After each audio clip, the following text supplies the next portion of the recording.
So we are live, and I want to solve the challenges I gave you earlier. So we have, I think it was project 6, right?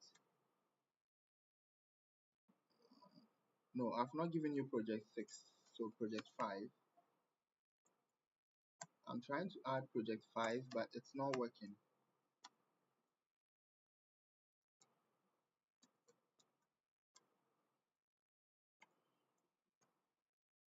Um, that will be project 4, right? Project 4, consecutive characters, yes. So let's say maximum score 100, add challenge. So far we've had let me see if the audio is up. Okay, everything is working. So far we've had these two challenges. Project 4, um project 5, I'm unable to add it. I don't know why, but anytime I try adding it, it doesn't work. And project 6 is this one we just did recently. So let us,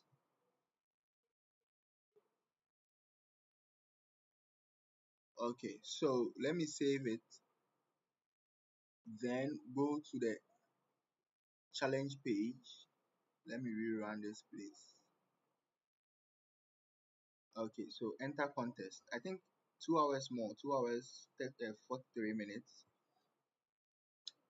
So my people want to see me code. So let me say maximum score, difficulty level medium. So I think people are finding it difficult. Success rate 0. Oh, what happened? Okay. So this challenge I created it, and that given a string s, we are still on functions. So I'll try and do something relating to functions with this. So given a string s of characters, okay, so s of characters by a user.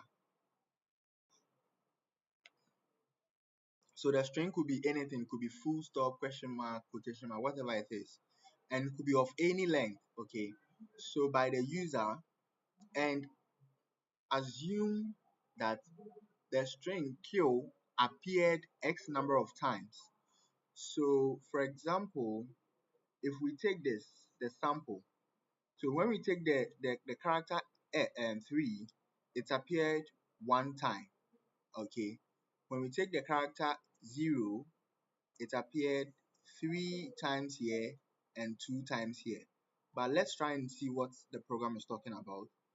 So x number of times consecutively, then you are to print out the number of times, which is x, so appeared x number of times consecutively. This is the key word, consecutively.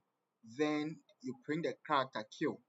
So a string q appears inside s a certain number of times x consecutively, okay. So when we take this example, this string is what we call the s, and when you take the string, let's say o, which we the q, that's in this character, q is equal to what, o. For the second one, I'm ignoring the first one, I'm going to the second one for the purposes of the consecutively. So consecutively, o appeared what, 3 times. Is it, I think it's a 0, appeared 3 times. So you can't say count, because if you do count, it will count the number of o's or the number of zeros in the string, and that will give you 5. But in reality, the letter o appeared what, 3 times, and the last 0 appeared twice. So we are not necessarily counting the strings or counting the number of times a particular character appeared in a string. We are just counting the number of times a character repeated, okay. Then we print out what, the number of times and that character. So that's basically what we have to do here.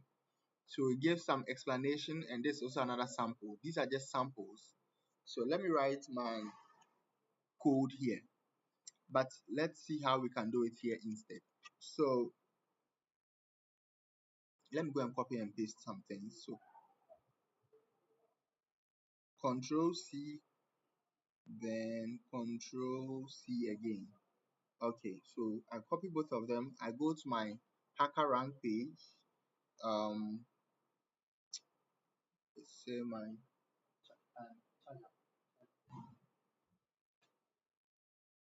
okay. Okay.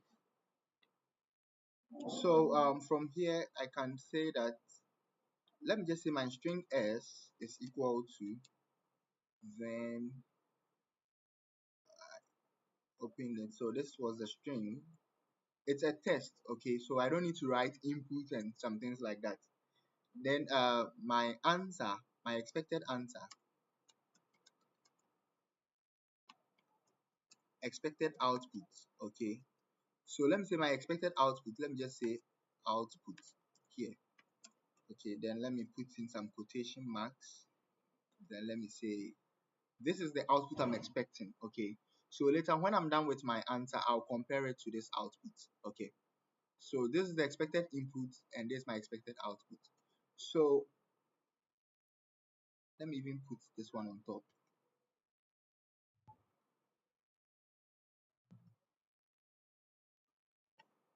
Okay, so now I'm given the string. I need to indicate the number of times a particular character appeared.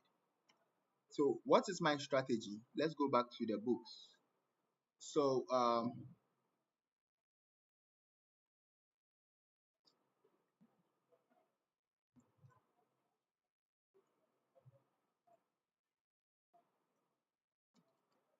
draw.io, let me see.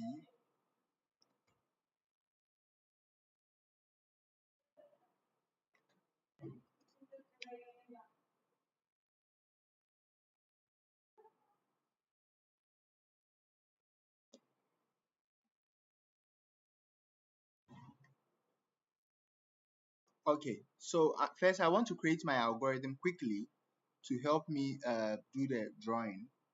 So first, we already take an input. The program is going to start by default. So start, okay, then start program, whatever it is. Then from there, we take in the input, okay. So from there, I take in my input. So input string, let me just say. Then after inputting the string, what do I do next? So I do a loop. Okay, I do a loop. Now to do a loop, first I would have to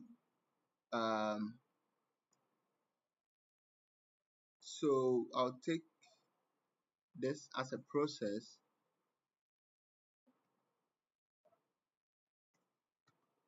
Let's say for I in the string, okay. So for I in the string, when we pick one of them, okay, we have to make a decision. We have to make a decision. So the decision we have to make is that, is the current string, or let me say, is the current character, is the current char for character equal to the previous one? Because when we pick the first one, is the first one we pick equal to the previous one? So in that instance, then it means we have to define the first one in the first place.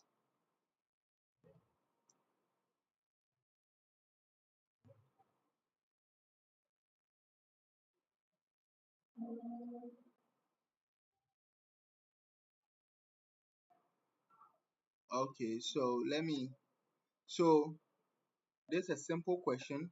So if the current char is the current character we have, so for the for loop, when you pick a character, we ask ourselves, is the character we've picked the same as the previous one?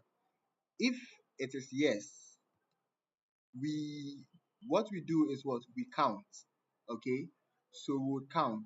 We would say we can say what, count plus one.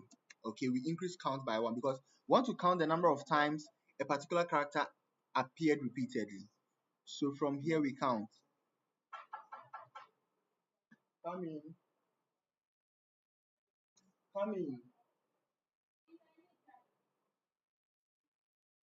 So from here we increase, we make a count.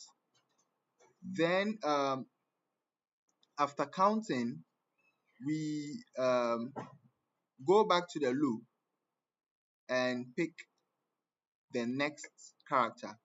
Okay, so we pick the first character. That's if it's the same. That's if it is true. Okay, if is the current char equal to the previous one.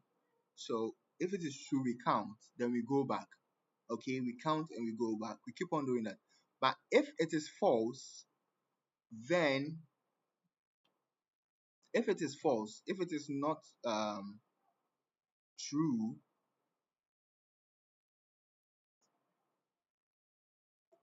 if it is not true, what we do is that we print out the count. So we print what? We print out count and the char. Okay, so if whatever the next character we picked is different from the previous one that we picked, then we have to print the number of times we've counted it and the particular character in the format in this format, in the format of what? Count, comma, char. Okay, comma, where the char will be in quotes. Okay, let's say single quotes because that's very important. Okay, so that's the format it's going to be in. Okay, so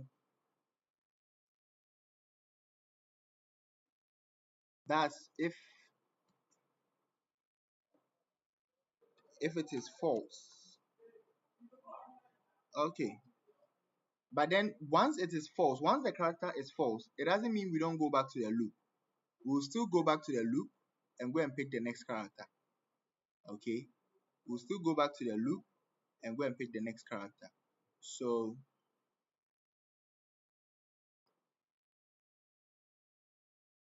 but then if the loop is done, if there are no more strings, if there are no more strings, we break. Okay, we come to the end of the program. So if there are no more strings, we end the program or something. Yes, if there are no more strings to count, then we say end program. I think this should do as a nice algorithm. Okay, okay, so that's no more string, then this is string selected, or let me just say. Okay, so I think this is something this is what we were trying to do basically. So I think this will be our rough algorithm. Okay, so this is how we start and this is how we ended it. Go and write my algorithm. Now first, I'm not going to deal with the input because I've said earlier that this is my input. My input is the S. Okay, I'm using this as my test case for my input. So quickly, let me just fast forward and write my for loop. So for I in S. Okay, let me put pass for now. Okay, so for I in S, so we've picked the first character. So we have to say, is the current char equal to the previous? So I did the same. So if I goes to pick the first character, which is 3, is it equal to the previous? So which one is the previous? So it means that we have to define a previous character. Okay, so we can say that previous, let me say I is empty. Let's just say. But then we'll have a problem if the string is empty. Would we? No, I don't think we would have a problem. Or we can say none. Okay. So because if you put empty string like a space, and in case the string starts with a space, okay, it will say they are equal and it would make a count. Okay, so let's say the string is just, let's say, none. Okay, so for now we don't have anything there. So for I in string, so I goes to pick 3, then we ask ourselves, if I is equal to previous, okay, let me put pass here, let me go and check it and come. So if it's equal to the previous one we did, what should happen? If it's equal to the previous, we count, okay, else we print it out. So we would say count, but then we've not defined count yet. So let me say, now let me define count here. Count plus equal to 1. No, count equal to 1. We start with count equal to 1. The reason why I'm starting with count equal to 1 is because by default, when I pick the first value, that is 1, I itself will pick the first character, and the first character is 1. Okay, so if, but then if I goes to pick 3, 3 will never be equal to none. Okay, so then there will not be any addition.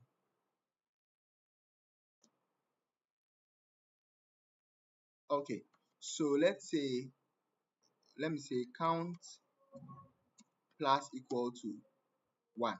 So we increase count by 1. Okay, else what? We print out what? Count. We print out the string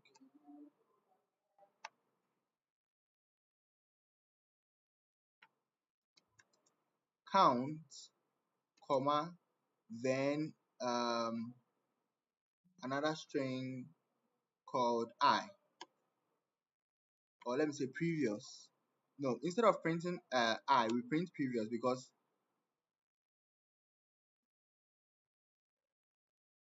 then let me put, maybe I can put a quote here and a quote there. Okay,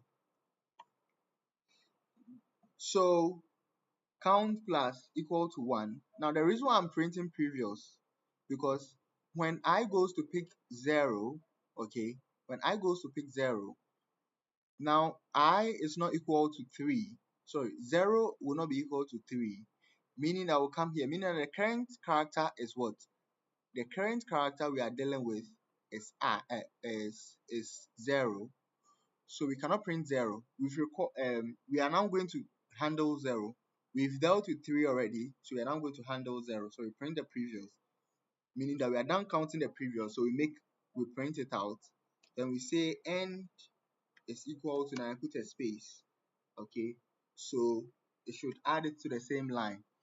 Now, as it's counting, so let's say it's counted 1 for 3 and increase count by 1. Okay, once it is done counting for 3, we need to reset the value. So I think I didn't add it to my algorithm, because once it's done counting, we need to reset the value. So let me add something here. So reset count to 1. Okay, so we reset count, so we else it will keep on increasing. So it will appear that 3 appeared once, 0 appeared 3 times, but if we don't reset the count, we are going to get the answer to be 0 appeared 4 times. Then y would be known to appear 5 times, because count is increasing. Okay, so we have to reset count. So we just say count is now equal to 1 again, back to the original. Okay, so once that is done,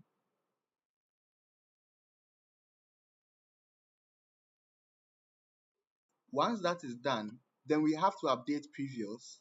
Okay, now the previous I is now equal to the new I. Okay, then yes, the new I. So we reset count, then we update the value. Once we are done, we reset count. Let me add another box here. Update the value. So let's say update previous I to I. Okay, so I think this one should do the trick. Now the first thing we have to do is to test it out. Okay, the first thing we have to do is to test it out. So I'm going to, but before I run it, let me use the debugger so that we can see how things go in there.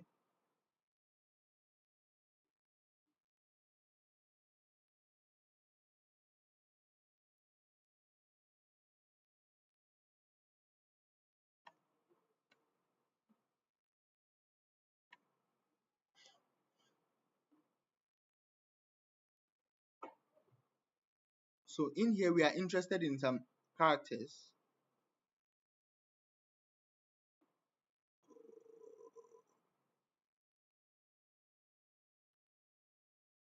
Okay. Oh, so let me put some breakpoints here. Okay. Now you see that the first one printed one is none, then started the rest. Oh wait, I didn't put my bracket. So there's supposed to be a bracket here and another bracket there. Okay. So yes, and it's saying that answers are correct. 3 appeared once, 0 appeared 3, Y appeared once, then 7 appeared twice, but then something is missing. Okay, 7 appeared twice. So the none I use process. But let's run it and see how it's affecting the process. So let's run it. We'll focus on previous, count, and I. Yes. So that'll be our focus. So the previous I, then I itself, then the counting we are making. Okay. So I is 3, the previous is none. Is 3 equal to none? No. So it goes to else. Okay. Now we are printing our previous over here. I think that's a wrong move. So that's where it prints out this, which is wrong. Then no. So I think let's print I instead. And let's start with 0. Count. Then so reset count to 0. Then let us run this one.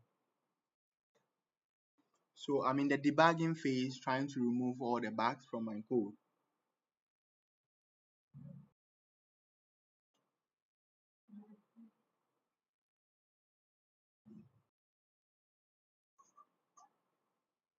Okay, so I is 3. Is I equal to previous? No. Okay, so since it's not equal to, then we print count and we print the I. We print what we've counted so far. No, that's going to give us 0. So we have to,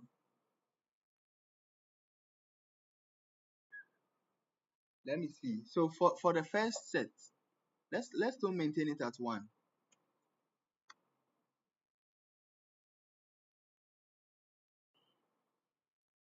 Let's still keep it at 1. Let me start all over.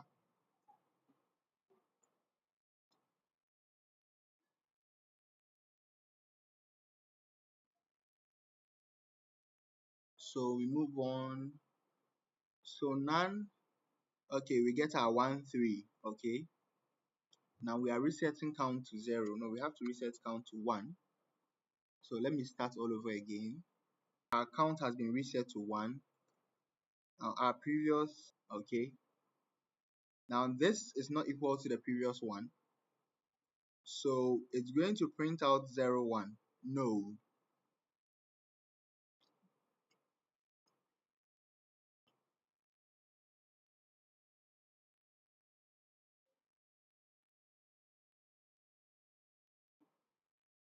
Okay.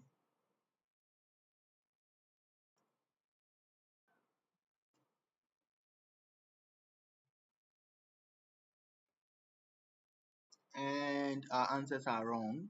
Okay, so it's equal to previous, equal to, so how many did we count? We counted 3. Y is supposed to even be 2, and we counted 3. Okay, so I see that my strategy didn't work. So next, I have a wild idea. Instead of saying the previous is none, we'd say the previous is S and the first character 0. So the first character is the previous. Then the for loop, we start from S, from character 1 till the end. Okay, so we start from the second place till the end instead of starting from the beginning, and our count remains at 1, and everything should hold. Then this time around, let's see if it works.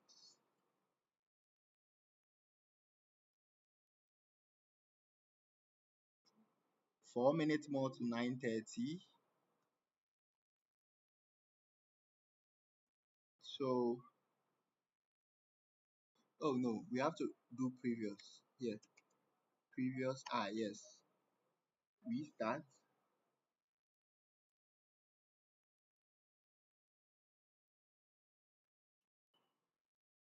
Okay. Okay. So 3 appeared once. Then +1, +2, +3. 0 appeared 3 times. Y. Okay. It's working. 7 appeared twice. Then the last one.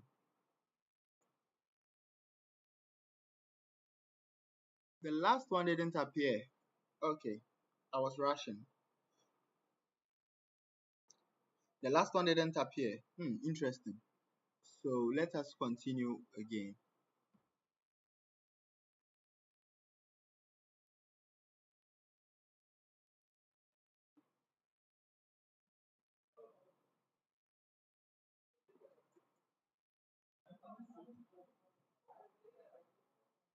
So back in the comments, somebody should come up. I have a solution in my head, but let me hear you guys how you solve this problem. So when you check, think,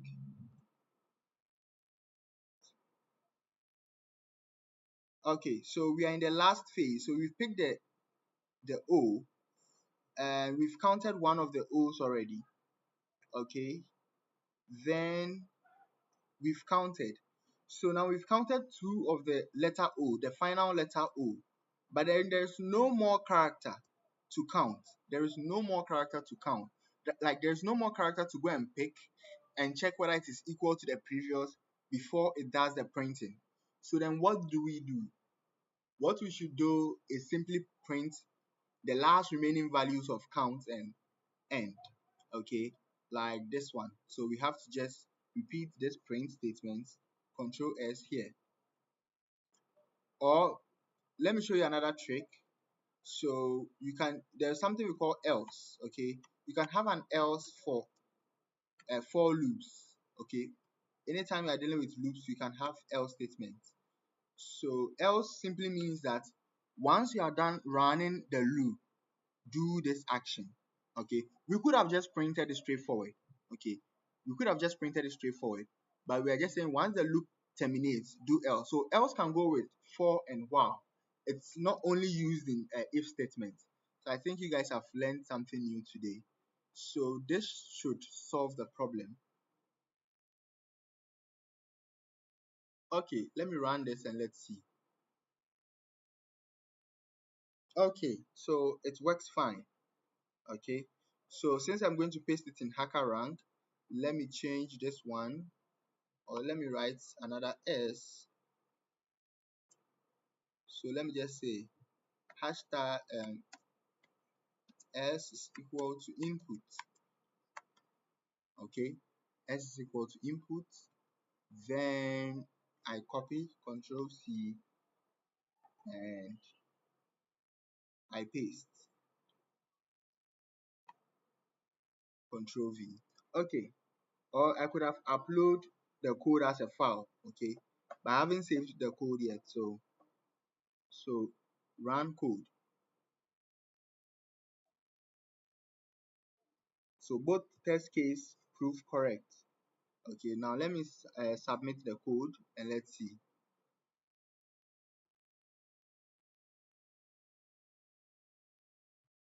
Okay, everything was correct. So for those of you who um even my code is running slow because 0.12 seconds, that's too slow.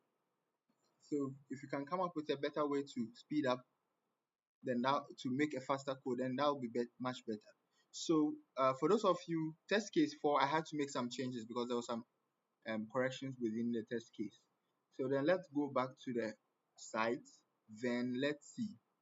So this one has to do with validating email addresses with a filter. Okay.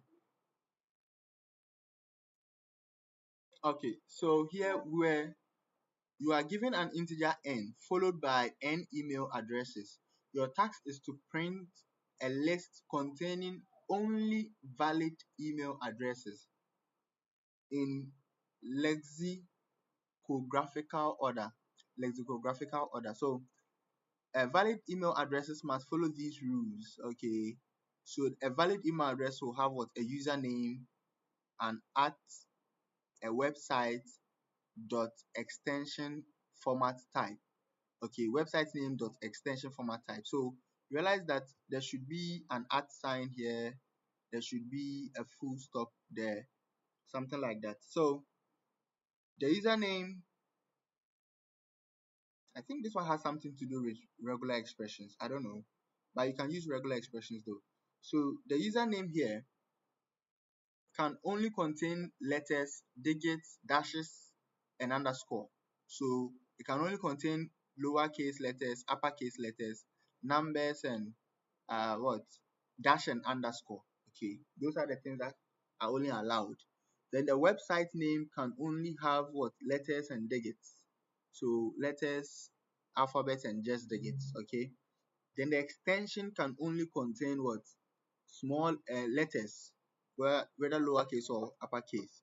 The maximum length of the extension is 3. So the extension should be what? With a maximum length of 3. Then a filter takes a function, a filter takes a function,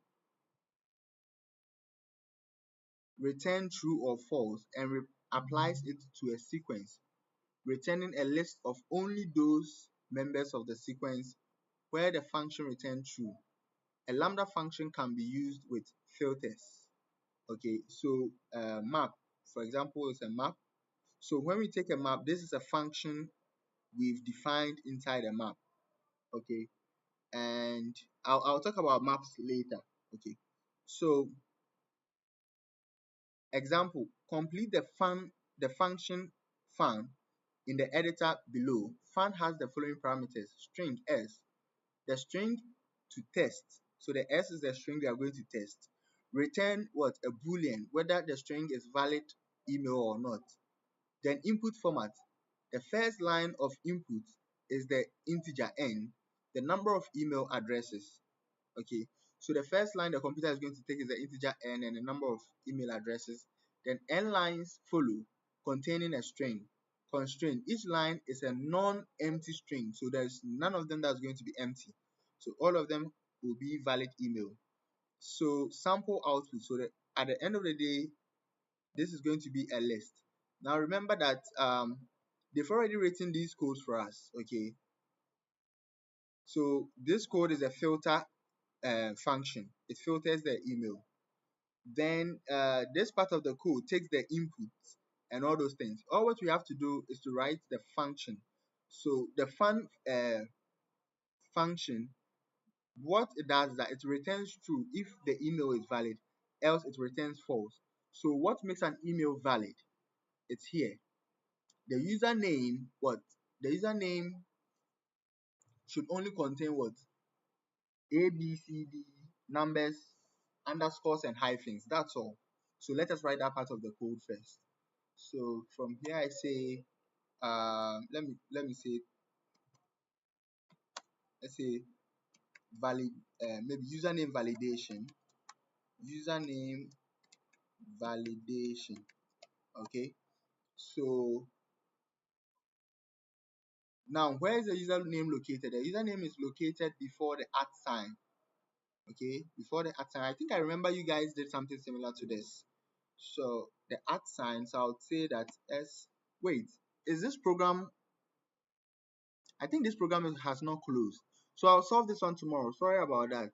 I've forgotten. I was about solving the questions for you. So this one has not closed yet. The challenge is still open. So I'll solve it tomorrow. Okay. Let me go and remove this one from there. Yes.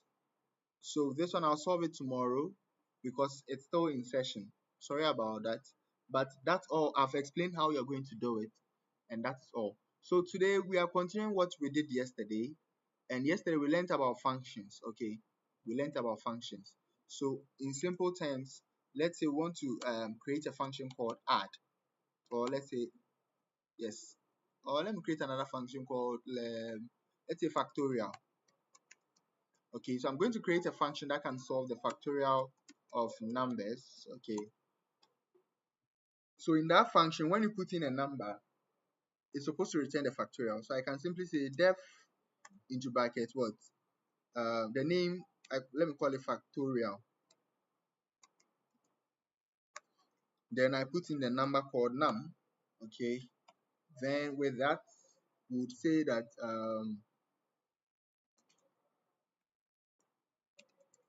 for I in range, okay, starting from 1 till that number plus 1, that number plus 1, we will do what I will multiply equal to the previous I. Okay, so the new I is going to be, so when we pick I, so that's going to be 1 times 1, giving us 1. Then I goes to pick 2. Let me see if this one will work. I don't think it will work. Then we say return I. Return I. I don't think this one will, I've never tried it before. Something like this. I've never tried it before. Okay, everything ran fine. So let me try it out. So print factorial. Factorial of, let's say, 6. I know it's 720. So I'm expecting something like 720. It gives me 36. So this is a problem because 6 times 6 is 36. So it's not increasing. It is rather changing the values of I. So then let me start with a number. Let me say ANS. The number will start with 1. So the range will start from 2. Then we say that ANS. Okay. Then we return what? ANS. Okay. We return our answer. So when I run this, I get my 720. Let me check if there are any questions for me. So is there any question for me today?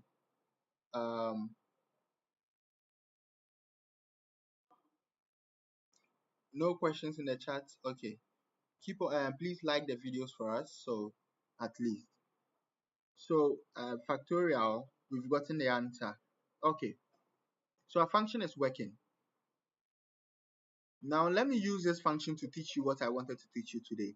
This is just a continuation of tomorrow's lesson. So in simple terms, this part will be what? The def keyword, the factorial, okay, the function name, this is the function name into brackets. Then this is our what? Our parameter, okay. Then this is our action code, another action code, another action code. Then we are returning what? Our answer, okay. And I told you sometimes you can return multiple answers. For example, I can return the answer and the number. Okay, so I can return something like this. So when I print it out, I'm going to get this output. 720 is the factorial of 6. Okay, so I can return this as my output. Or yes, any way you want it. So here in this case, the function is returning 2 numbers.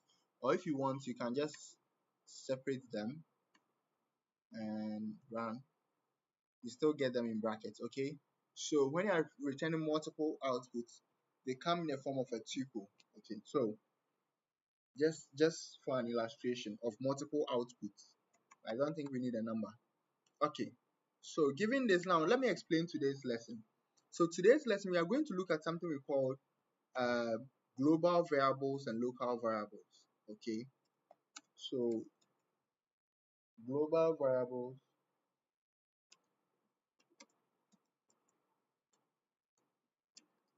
and local variables. Okay, so when we say a global variable is a variable that can be accessed anywhere in the document or in the file, and a local variable is a variable that can be accessed locally. For example, a typical example is the I. Okay, this I in here cannot be accessed outside a function. Now, I've called this function, okay. After calling it, when I say print I, you get to notice that I does not exist, okay. When I run it, I get an error. The name I is not defined. Did you mean ID? Okay, so the I does not exist. When the function starts, it creates, I've mentioned inside the function to create a variable called answer, to create a variable called I. All these variables exist inside the function. Once the function returns the results, it deletes these variables. So the variables only exist inside here. Even if I say print answer, I'm still going to get it wrong. Okay? Even if so, these two variables are what? Local variables. Now, for example, if I say maybe result is equal to, let me put something here.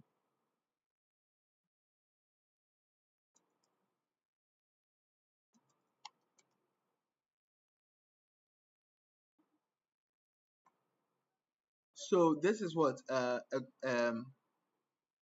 this result is a global variable. It can be accessed anywhere in the document. Okay, even here in the function, I don't think. Let me see. Let me say if there's a variable, let's say n is equal to 10. Okay, let me say multiply asterisk by n. I don't think n is provided, but it should work. Okay, so realize that now before I call the function, let me separate this ones. Realize that n is a global variable. Global. Now inside my document, I said n is equal to 10. I didn't put n inside a factorial. I didn't put it inside a function. But when I was defining the function, I said that there's going to be a variable n and multiply by what? Your answer. Once I define n can be outside the document and can work inside the document. So we are getting 7,200. It can work in and out because it's a global variable. It can be accessed anywhere. But on the other hand, variables inside a function are local. So as I mentioned earlier, when I say print answer, it doesn't exist. We get an error for printing answer because it is only local inside a function. So you have to take note of that. But sometimes you may be interested in a certain variable inside a function. Okay, you may be interested in the I. Let's say if I'm interested in answer, because already the computer will be returning answer. Okay, so let's say I'm interested in I. Okay, or let's say let me just cut this one and call it um let's say num set. Okay, so let me define something here. Num set is equal to this. So I've defined another variable called num set. Okay, so the set of numbers we'll be using for our calculation is this, and we'll start with our answer of 1. Then we run a for loop over num set and we do our calculations. Let me delete this n. Okay, we don't really need it. So let's say I want the factorial of the number. I also want to know the set, the number, the 1 2 3 up to whatever it is. I also want it. okay, but it's inside a function. So what do I do? All what you have to do is that go above the line, or just say before, anywhere before you define the variable, okay, but not outside the function here. So it could be here or it could be here, but it can't be here, it can't be beneath it, okay. It could be here or it could be there, okay. So let me put it here and say you type the word global, then you mention the name of the function numset. So it means that this variable has been made global. So initially, without this, if I try to say print result, then print numset underscore set, I'm going to get an error. Okay, but once I say global numset, now when I print it, you see we are not going to get an error. Now the numset has been globalized. Okay, so it's saying the range is what? From 2 to 7. So if you want to make a variable global, then you say global, then the variable name. Before you define the variable, we don't put this one after the variable. Let me try it and let's see what happens. Maybe they've changed things. We don't do that. Do you get it? So you have to globalize a variable before you define it. Okay. So we could have put it here. Okay, we could have put it. You can put it anywhere before the variable. Okay, but so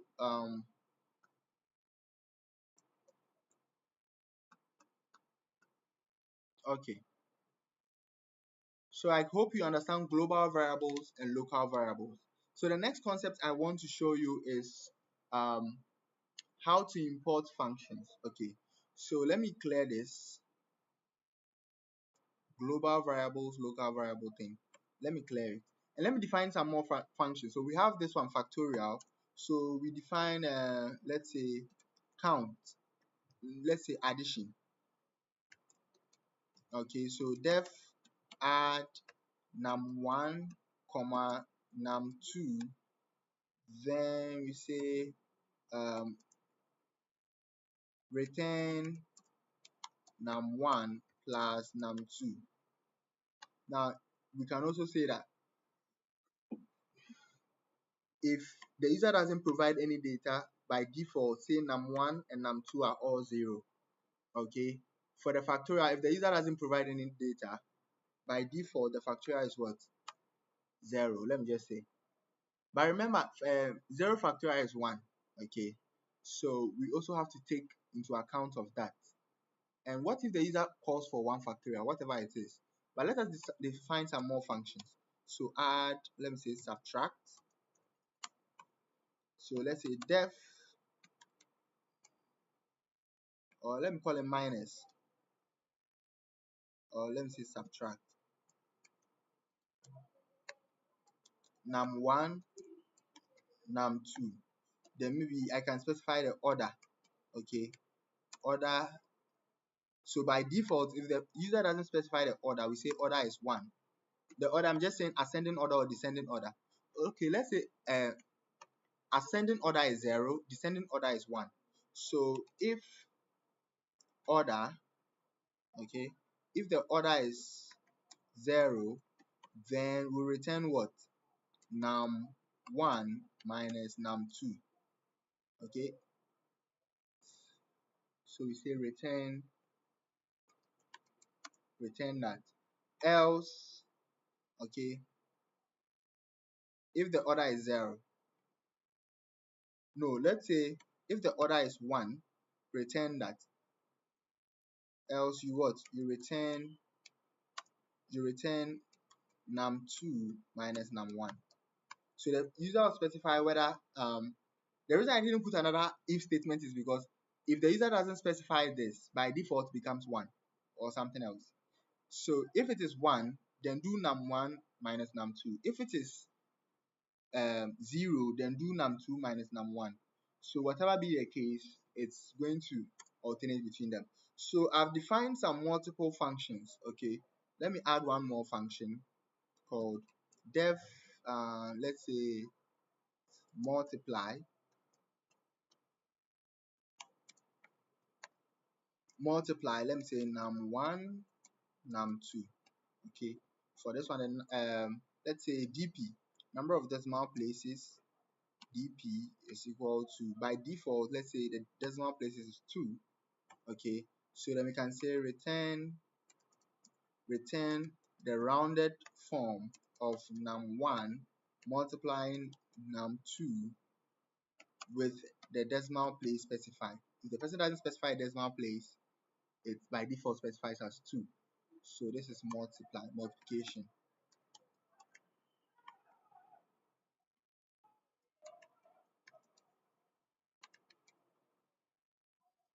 Okay, then so addition, subtraction, multiplication, then division. So def divide. Okay, so some people are wondering why I'm defining a lot of functions, but it's all for our good. Num1, let's say num2, then maybe I can say order is equal to 0, and from here I would say if order, okay, is equal to 1, then we'll say return num2 divided by what? Num1. Okay, then maybe we can use some dp, some decimal places. dp decimal place maybe 2, by default 2 decimal place, so I can say round. Okay, so round the division to some decimal place. Okay, so round the division to some decimal place where num2 divided by num1, else you rather return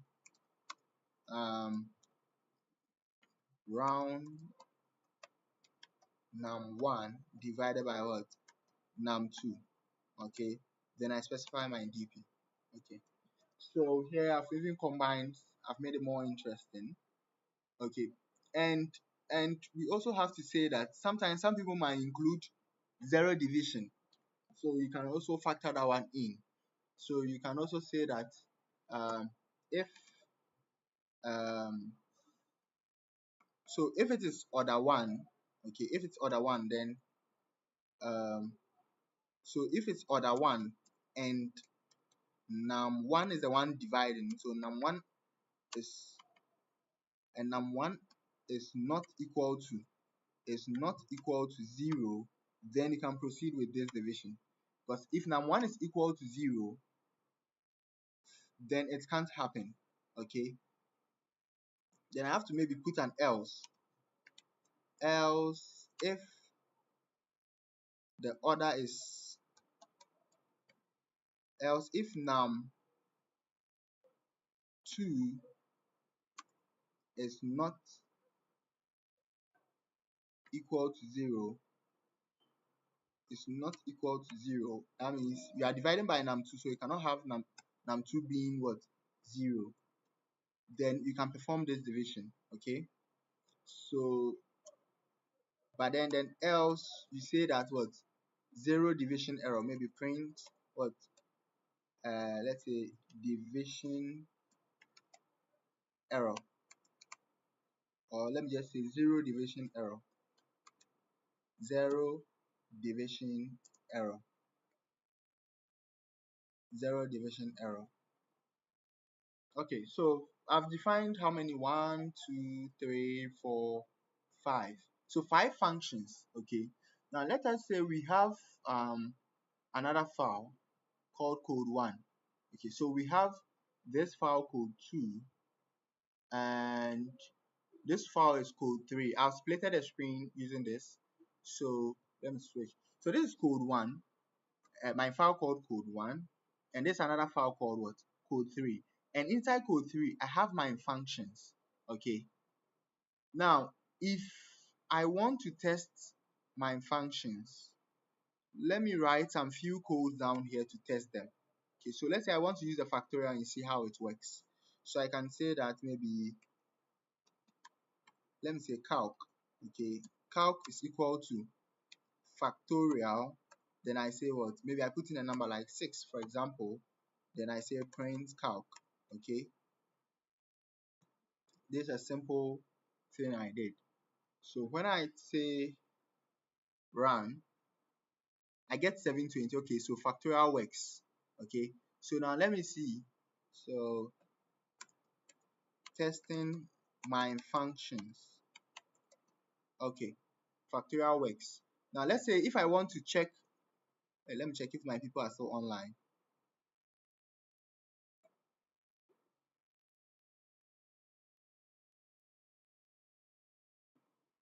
Okay, so I assume so. Please like the videos for me.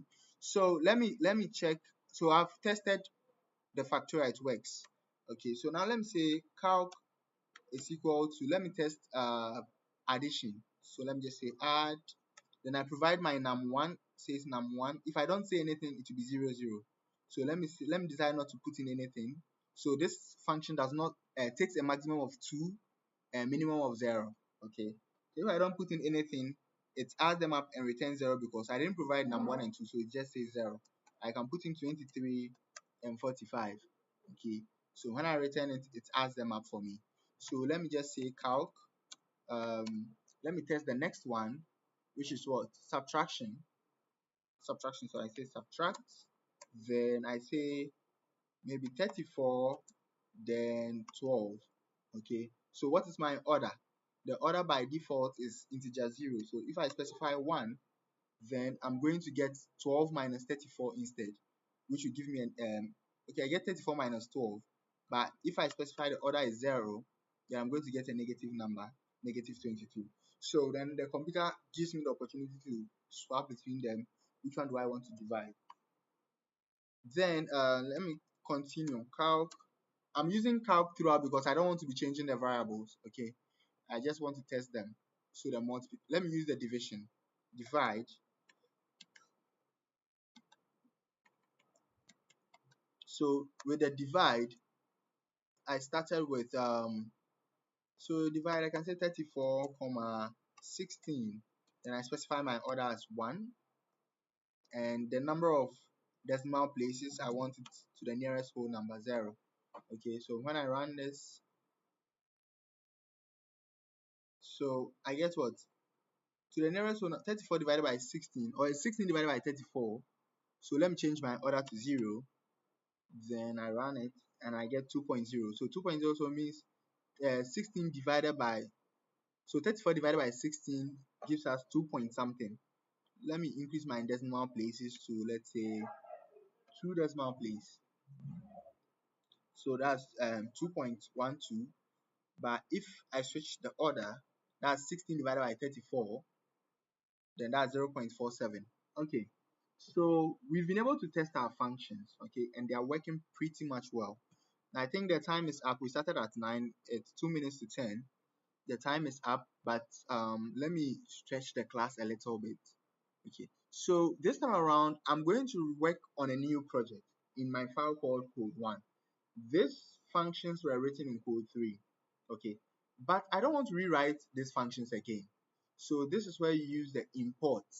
Okay, so I'm going to import this file. So when I say import, then the name of the file, code 3. No, nothing like .py. Okay, so once I say import code 3, now I have access to all these functions. So for example, let me pick something here, copy and paste. So this division, but to use a function, I have to mention the name of the file, say code 3 dot divide.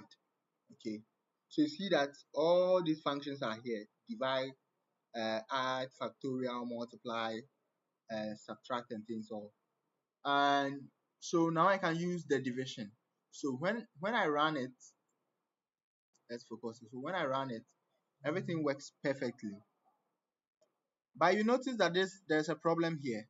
Okay, the reason why you are seeing this double is because anytime you import this file and you run it, all the codes you've written inside of it will run. So these commands in here also run alongside with the functions. But this one, you just use it for testing. You don't want to run it. Okay, so we are going to put an if statement here, telling the computer that if we are using this file and it is not local here, it shouldn't run the test cases here. So anytime you import this file, it should only import all the things above, but the things here, it shouldn't touch it. So that's why we use the if the name of the file is equal to main means the original file.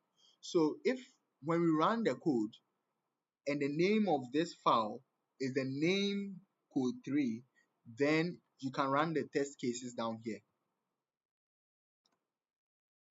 Okay, you can run the test cases down here. Else, if it is not, you can't. So here, when I run it, I can get my answer as what? 0.47, right? Even let me delete this one, or let me comment it out. Okay, so when I run it, the subtraction will be working, will be active. So when that's the subtraction, the answer is negative 22. Now, without this, as I showed earlier, without this, when I run here, even though I'm doing the division, the subtraction I did here will also run. Let me comment this one out. Okay, see, the subtraction I did here would also run inside this file. So I'll see negative 22. This negative 22 is coming from this file, and this my new division calculation is from this original file. But once I shift them, okay, I put them all under an if statement, that if the name of the file you are running the code in is not the actual name where these codes are coming from, then do not run this one. So still, when I run this, because we are in the same file and I'm running it, we'll get our answer negative 22. But when I come here and I run it, I run here, when it imports code 3, it doesn't bring the calculations along. It leaves them there because I've put the calculations behind this if statement, protecting it so we can test.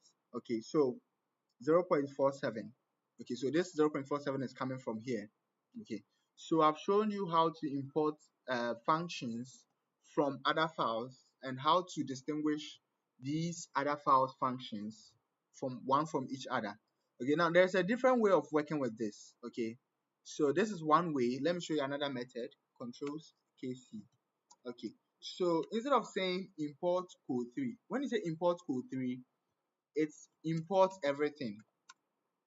Okay, it imports every function. Okay, but you can do it this way. You can say from code 3. Okay, so from that file, import division or import divide. So in that case, let me rerun this. Control C,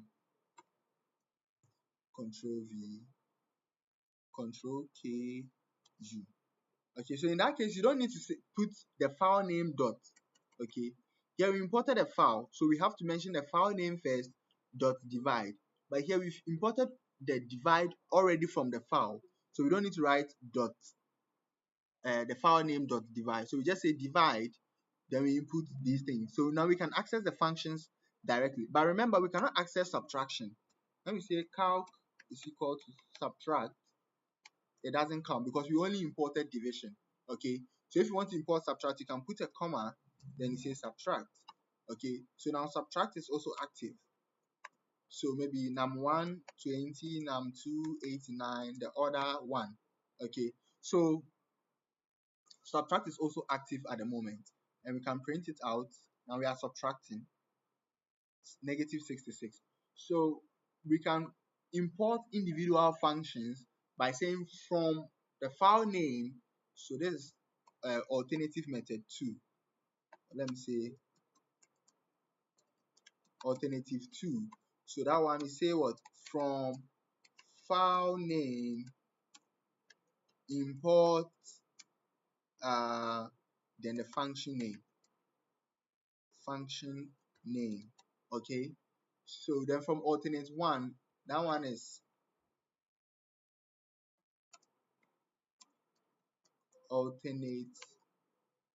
alternative one. That one is just saying what? Import file. So importing file name, it brings up everything in there. Everything in there, it brings it up. Okay. So that's import file name. But here is from file name import what function. I hope you guys are still in there.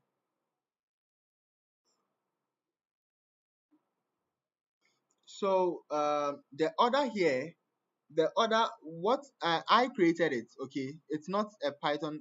I'm saying that if the order is 1, okay, then divide num2 by num1.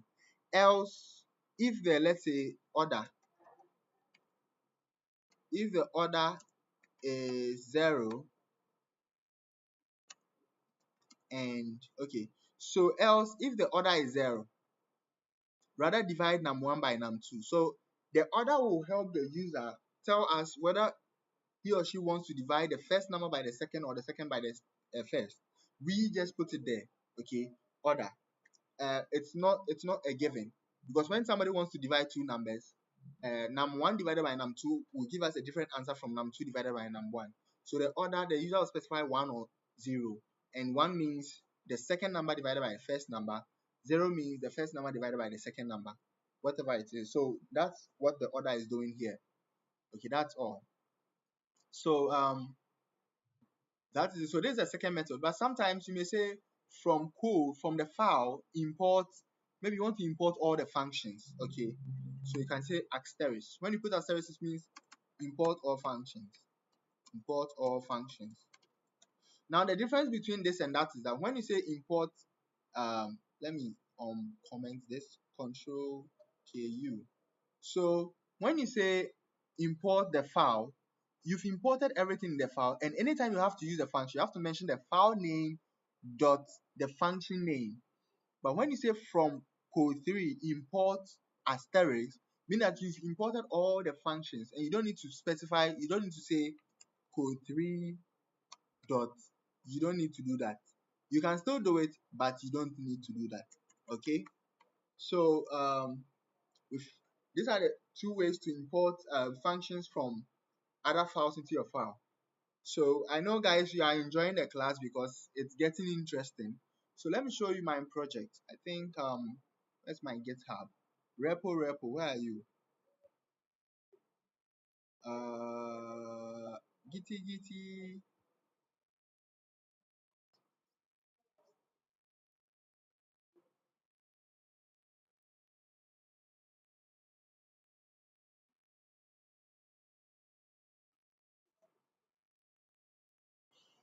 Okay, so let me see, what was it? Pim OpenAVD version 1.0.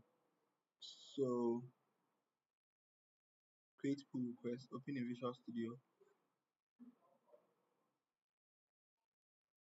So I want to show you my projects and how I did it. Okay, so this was the project I worked on. Well, funny enough, some people don't believe I actually wrote them myself. Okay, so from here, you realize that this one is a JSON file. We call it um, JavaScript object notation. Yes. So this is more or less like a Python dictionary.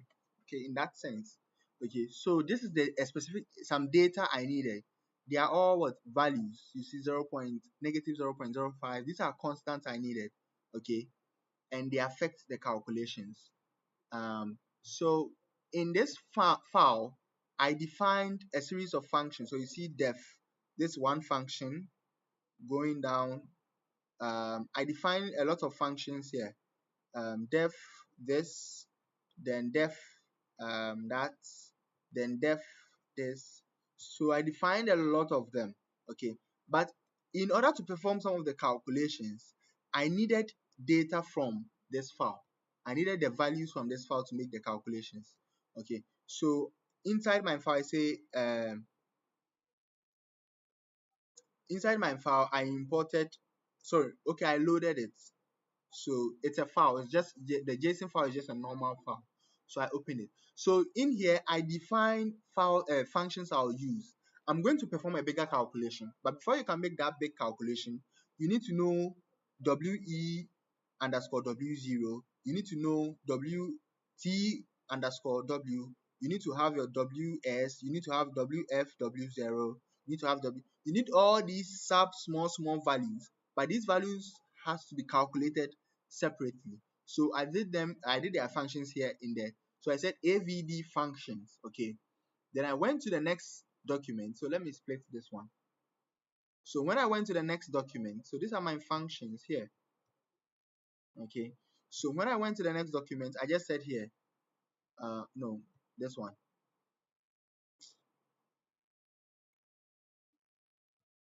So you realize that from this line, I think my text are small. So from this line, you say that you see something like, where's the functions? And I put them all under something I called auxiliary functions, auxi functions. And the file name is what? AVD functions. Which one have I opened? Oh, no. Yes, this is the one I'm looking for. Okay. So looking at this, I said what? From AVD functions. So from this file, import auxi functions. Okay, this is the auxi function. So I put all my functions under what we call a class. So I grouped them together and called it a class. Or I could have removed the class and said from AVD import, then I put asterisk. Then I means I've loaded all of them.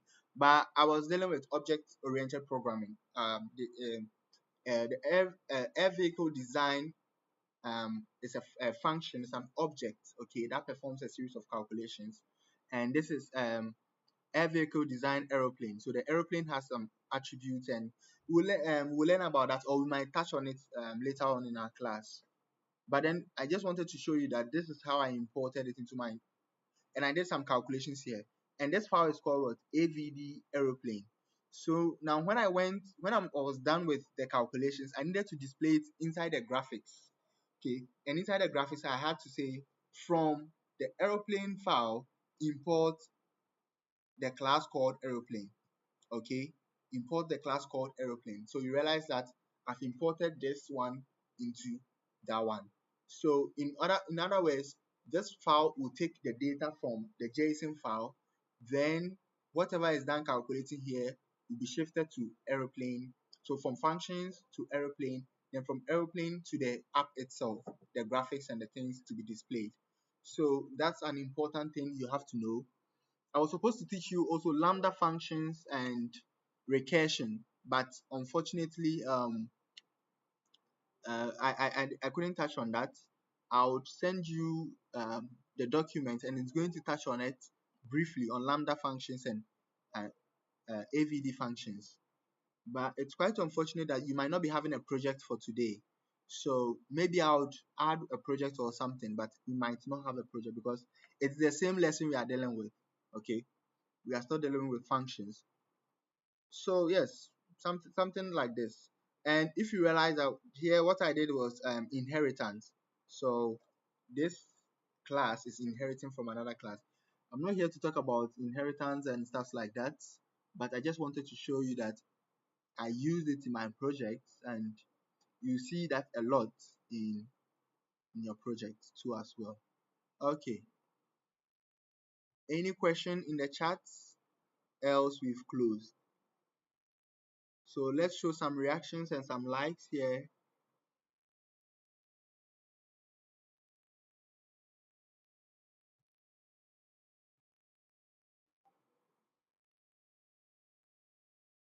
Okay, bye.